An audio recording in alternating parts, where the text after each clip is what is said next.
Good morning guys. Kararating lang namin ng aking asawa, si She. Malis kami dito ng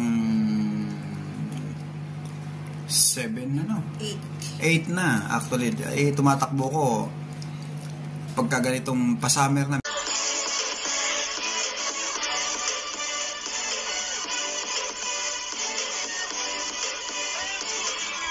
Baka lamig pa rin ang hangin pero yung araw medyo mainit na mga kalakwatsero. So siguro by next week aagahan na namin. So umalis kami dito ng 8 kasi usually takbo muna ako.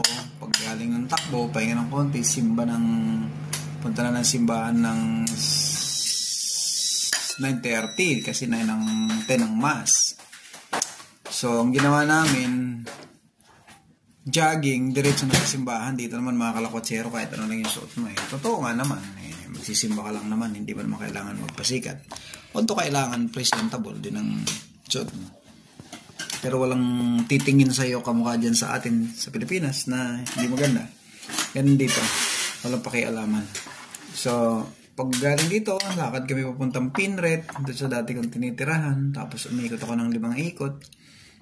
Diretso kami ng simbahan, kalalabas lang namin ng simbahan, lakad pa rin ngayon pabalik. Ala kaming gastos sa pamasahe. Mga kalakwatsero.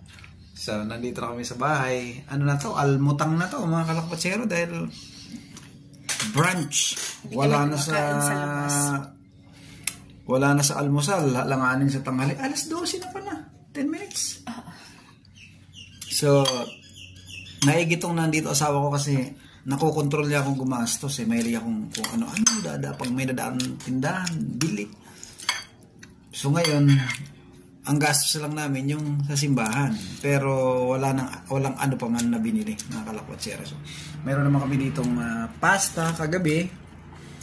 Nag-init ng chicken from Nando's. May salmon na sinigang, kanin, Milo.